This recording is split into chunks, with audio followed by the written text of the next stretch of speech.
What if I told you? One Heartbreak album just crossed over 1.2 billion streams, and it wasn't powered by noise, scandal, or hype, but by pure emotion. Because that's exactly what happened with BTS Jins Echo. At a time when the music industry moves fast and attention spans move even faster, Jin did something almost impossible. He made people stay. Stay with the sadness, stay with the longing, stay with the silence after love ends. And now, with over 1.2 billion streams on Spotify, Echo isn't just a successful album anymore. It's becoming one of the most defining solo eras of Jin's entire career. And honestly, the reason why is even more emotional than the numbers. When people talk about success in music, they usually point to one viral song, one hit, one trend, one moment. But Jins Echo is proving something much bigger. This isn't just one song carrying an album. This is an entire body of work being loved, replayed, revisited, and emotionally held onto by listeners all over the world. And that matters. Because when an album keeps growing this long after release, it usually means one thing. People didn't just hear it, they felt it. Of course, at the center of this emotional storm is the title track, Don't Say You Love Me. This song alone has racked up an astonishing 889.78 million streams. And if we're being honest, that number tells a story. Because songs don't reach that level just because fans press play once. They get there because people come back to them again and again and again. Late at night, on long drives, after breakups, on days when they miss someone they know they shouldn't miss. And that's exactly what makes Don't Say You Love Me so powerful. It doesn't scream, it doesn't beg, it doesn't overperform pain. Instead, it does something much harder. It whispers heartbreak. Jin's restrained vocals, the aching melody, and that lingering emotional atmosphere create the kind of song that doesn't just play in your ears, it sits in your chest. There's something incredibly mature about the way he delivers pain here. He doesn't dramatize it, he lets it breathe. And maybe that's why so many people connected to it worldwide. Because real heartbreak often doesn't look explosive. Sometimes it sounds exactly like quiet, beautiful, and impossible to forget. But here's where Jin's success becomes even more impressive. Because Echo didn't become a global phenomenon just because of one standout title track. The entire album has been receiving steady love, and that's rare. Songs like Nothing Without Your Love with over 60.56 million streams, and Loser featuring Yena with over 55.1 million streams, along with the rest of the album, have all been pulling in major streaming numbers. And that tells us something important. Listeners didn't just show up for Jin, they stayed for the music. And if you really listen to Echo, you can understand why. Each song feels like a different emotional room in the same house. Some tracks feel vulnerable, some feel bitter, some feel nostalgic, some feel like the exact moment you realize love is already over, but your heart hasn't caught up yet. That emotional layering is what makes this album so replayable. It doesn't feel flat, it doesn't feel repetitive, it feels lived in.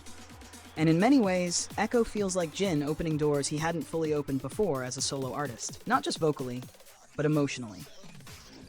Now let's talk about the bigger picture, because crossing 1.2 billion Spotify streams is not just an impressive fan achievement.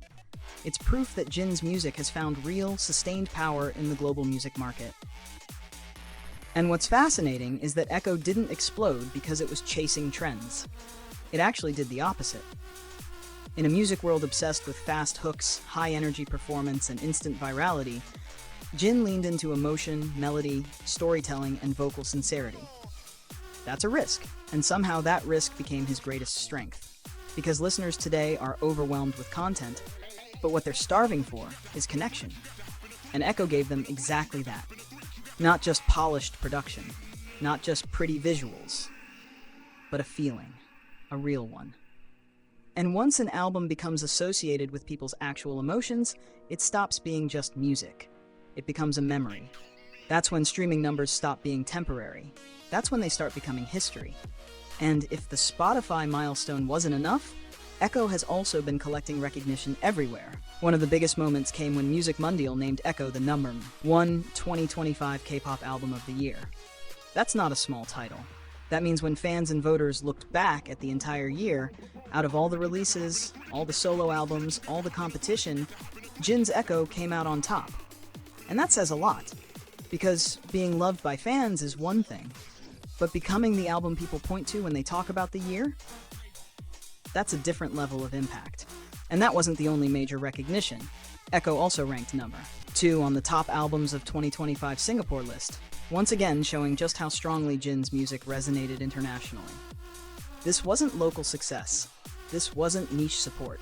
This was global reach. And the deeper we look, the clearer it becomes. Jin wasn't just having a good solo year. He was having a career-defining one. And then came the awards. A lot of them. Jin claimed first place in the Best K-Pop Performer category at the 2025 Global Fans' Choice Awards, organized by Spot V News and Stardom. He also won the Male Popularity Award at the 40th Golden Disc Awards. Then he was named Best Solo Artist at the first K-Pop Awards hosted by Japanese Hallyu Media Style. And as if that wasn't enough, at the 2025 Asian Pop Music Awards, Jin won both Record of the Year and Top 20 Songs of the Year. Now let's be real, awards alone don't define artistry. But when the streams, the public response, the fan support, and the industry recognition all start aligning, that usually means one thing. The era wasn't just successful, it was undeniable. And that's exactly what Echo became. Undeniable. But maybe the most meaningful part of this entire story isn't the billion streams. It's the fact that Jin's fingerprints are all over this album. Because Jin didn't just sing these songs, he helped build them. He has now participated in the composition and lyrics of all the solo singles and albums he's released so far. And on Echo, he personally contributed lyrics to 4 out of the 7 songs on the mini-album. That matters, because it explains why the album feels so emotionally coherent, why it feels so honest, why even when the songs are polished and beautiful, they never feel empty. There's authorship there, there's perspective there, there's emotional responsibility there. He's not just performing sadness, he's translating it. And when an artist writes from a place of emotional truth, audiences can tell. Even across languages, even across countries, even across completely different lives. That's what real artistry does, it makes strangers feel understood. And we also have to talk about Jin's voice. Because Echo might honestly be one of the clearest examples of how powerful his vocals have become as a soloist. There's a confidence in this album, but also fragility. A control in the way he delivers lines, but also pain underneath them. He doesn't oversing, he doesn't force emotion. He lets the emotion arrive naturally. And that restraint? That's what makes it devastating. Jin has always had a voice that feels emotionally direct. But on Echo, it feels even more refined. More intentional, more cinematic, more capable of carrying silence just as beautifully as melody. And that's not easy. A lot of artists can sing loudly. Not many can make quietness feel unforgettable. Jin can.